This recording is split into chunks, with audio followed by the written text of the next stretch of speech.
Alright, well, my editing skills are crap, but can the same thing be said about The Amazing Spider-Man 2? Stick around and find out.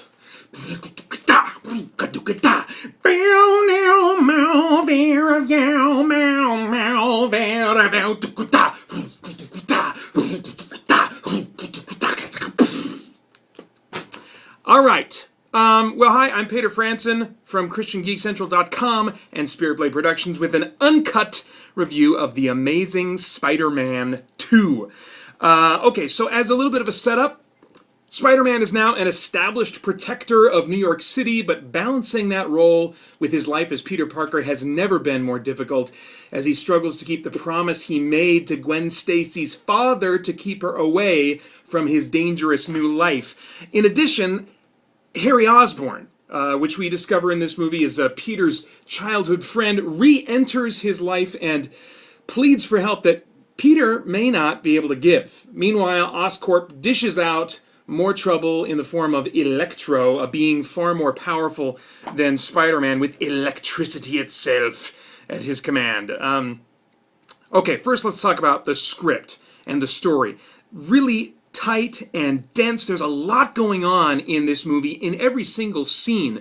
You know, each scene serves its own purpose, but then there will be things going on, little layers and threads that are there to support or set up things that will be brought to fruition in future scenes. I mean, there is rarely a wasted word in this movie. It's really great. I mean, there's one scene in particular that I think of where we kind of bring in Aunt May's character a little bit. There's just little bits that, you know, you might have noticed this in the first Amazing Spider-Man, that Aunt May maybe knows that Peter Parker is Spider-Man, and they kind of continue that thread here. And it's just interesting how, you know, they'll have these lines of dialogue that serve the purpose of the scene at hand, but at the same time, they're working to support something else, some aspect of character development, some aspect of a plot thread that they're setting up and gonna, you know, bring out later. Great stuff. Every character in this movie, at least the main ensemble cast, they are all properly motivated. You know, you can kind of feel and understand how each character got to where they did and why they want what they want. And on a certain level, I think with every character I can think of, you can empathize with them and say, yeah, I can understand why they want that. That's something that's really important to me in movies. I am a huge nerd. I love me some spandex and explosions. I mean, not literally spandex, but you know what I mean. But that is not enough for me. If that is all I get, then I'm going to be checking out of the experience really quick. So this movie brings in character and drama. This is how you do a two-villain movie. I mean, we've seen some good two-villain movies before, but they do it so well and properly motivate the villains in this movie so well that I have confidence that they could possibly be the first to pull off a successfully, properly motivated three-villain flick. I don't think they should try for that. I think it's best to leave that alone.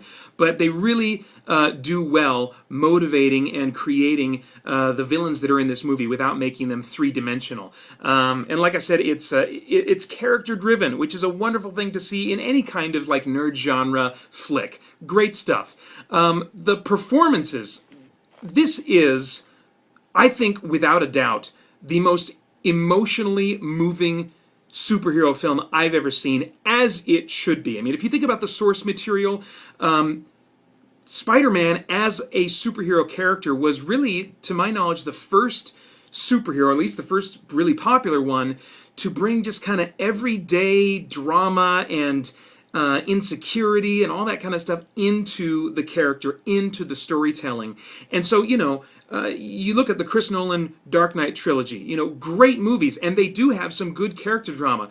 You look at Man of Steel, which I thought had some wonderful character drama in it, but I don't expect, except for maybe from time to time from Batman, I don't expect big character drama from those kinds of heroes. I do expect it from Spider-Man, or at least I think I should.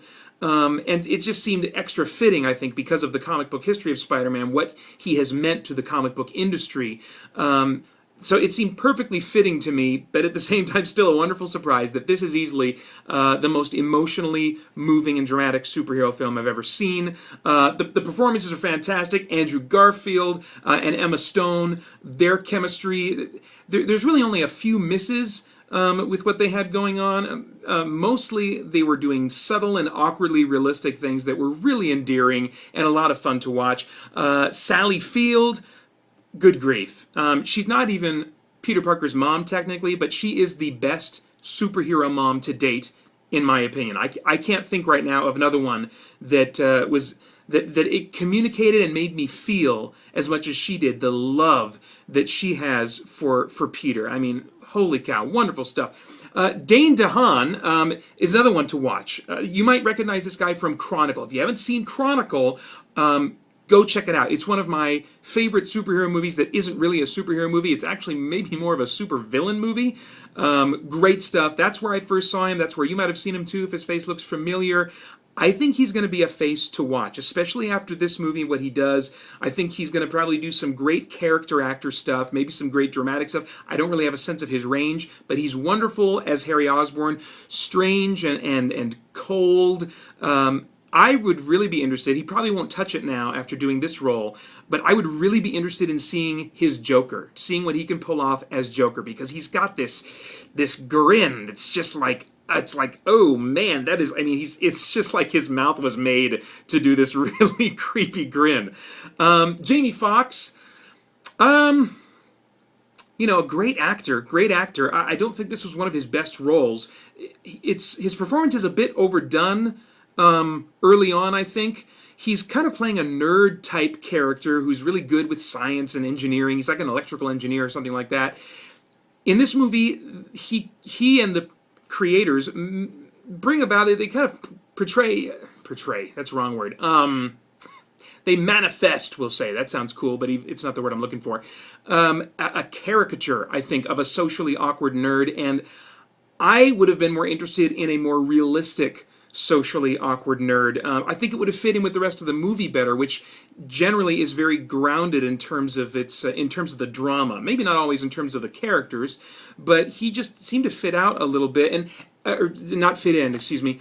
And I think some of that fault might have been the score. I noticed, I was like, why am I feeling like this is just overdone a little bit? Is there something that Jamie Foxx is doing here that's kind of like making fun of nerds, or what is it? And then I realized it's the music. It's the music they're playing in the background in cooperation with his performance that's saying, this is funny, this is quirky.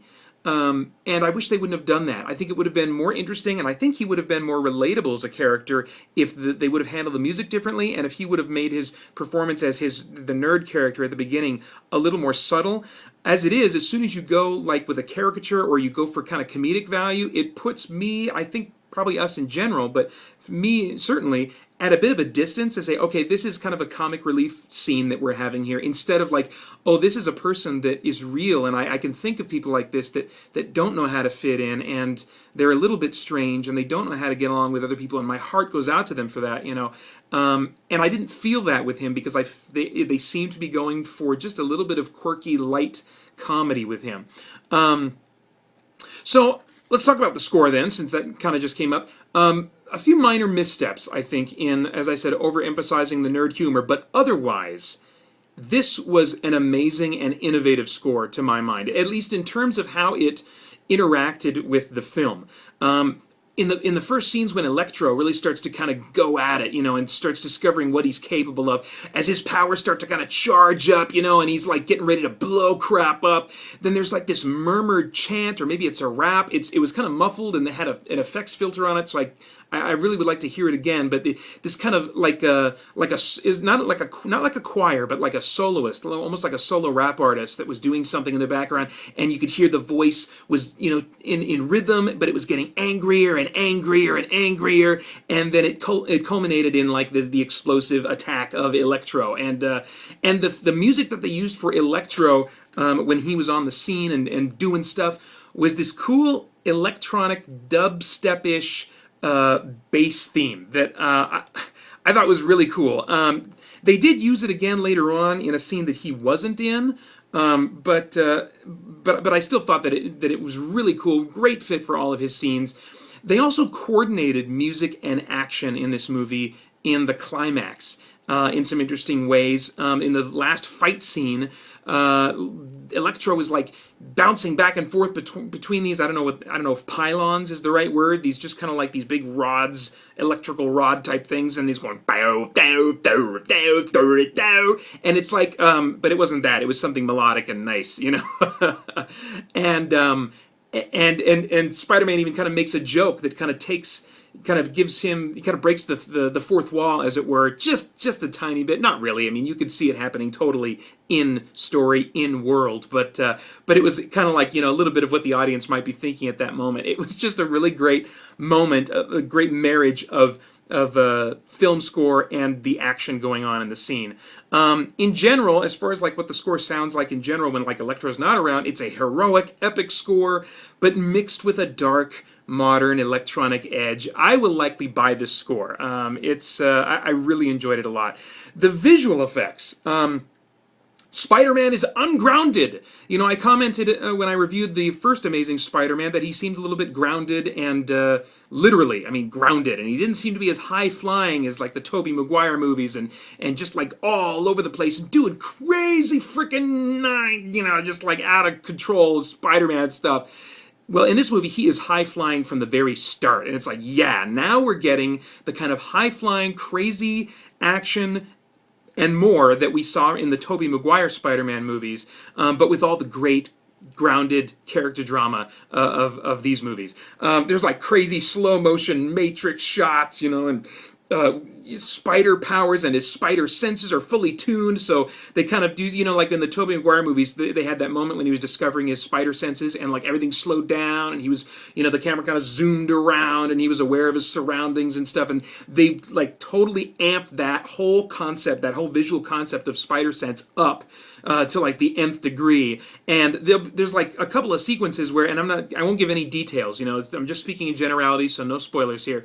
But just like crazy crap is going on left, right, center, all over the place, and he's in the middle of it, and then all of a sudden, zoom, and they go into like this slow motion kind of thing, and he's like, okay, this person, the camera sweeps in really fast and zooms in on one person, they're about to run into this problem, and zooms over here, and this person's about to run into this problem, all in the space of like seconds, you know, and then we got this thing flying in the air and all this other stuff going on, and then he like has to react in one moment to all of those things, and so you see him, then they speed up the action again, and he responds to like 3 to 5 different things going on at once, and frickin' saves the moment.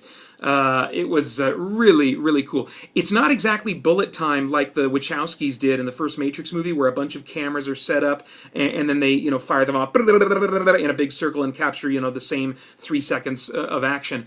At least I don't think it was handled that way.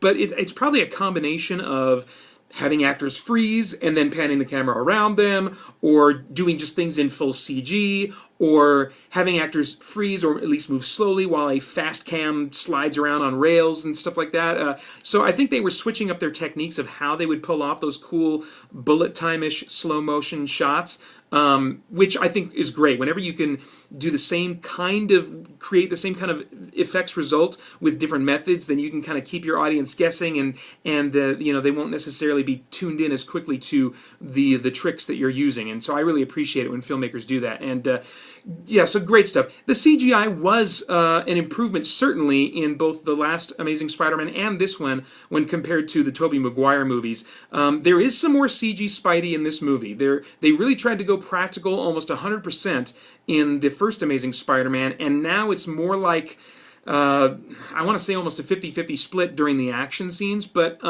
the alternating between the two, CG and practical Spidey, is not as jarring. I think the CG has come a bit of a way, and I think, and I'm okay with that. There's some things that I think, in order to show Spider-Man doing what he's doing and really cutting loose the way he does in the comics, I do think now and then you're gonna have to use a CG Spider-Man. But I do still appreciate that they didn't seem to so quickly default to that like they did in the Tobey Maguire movies, I think, a lot of the time. Okay, so let's talk about practical effects and costumes. The Electro costume design, really great looking. It kind of goes through some stages, and the final stage that it ends up in is like, it's really cool. And, you know, it doesn't make perfect sense why he looks the way he does and why he's got this suit that looks the way it does. And, you know, there's certain things that don't make sense. But by that point, you know, I'm just totally invested in the movie because of the drama. That's one of the things someone told me once, that they were such a big Star Wars fan that when they noticed the matte lines around the TIE fighters, they just said, "Oh, those are the deflector shields." I think when you're doing enough things right, then the things you're doing wrong are quickly forgiven or even given explanations by fans for the sake of preserving, the wonder and passion they have for the rest of it. And that's, this movie had very few flaws, and I can easily ignore them because of all the things that it did right. Anyway, back to practical effects. It was pretty obvious a couple of times that Jamie Foxx was hanging from wires. Now, the wires weren't visible, of course, but you could tell he was hanging and not like suspended and weightless. His posture didn't say weightless. It kind of said, I'm hanging in this thing and I'm trying to look cool, but something's riding up my butt, I'll let you see if you can see that as well. But that's the sense I got. Just something from the way his legs were hanging. It was like, okay, he's got something, like he's sitting in something. He's got something going on in his crotch area that's supporting him from that part of his body. So anyway, the other main villain costume design, I won't be more specific than that, took some getting used to for me.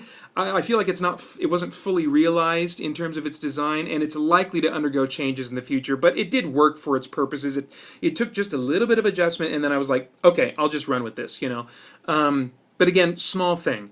As far as like themes of philosophical importance, that might be worth kind of processing or thinking about, or maybe I should say the likelihood of those kinds of themes coming to mind during or after you see this movie, there are some to be found.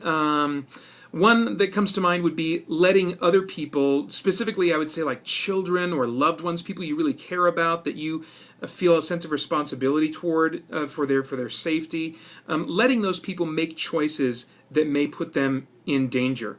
I know that one thing that's difficult for folks at our church, and I remember my parents, is letting your child go off on like an overseas mission trip, when they get to high school or college age or something like that, and just kind of allowing them to go off and do that, be on the other side of the planet for like a month or 3 months or something like that, and because it's something that they're passionate about, and not keeping that from them, but allowing them to take that risk.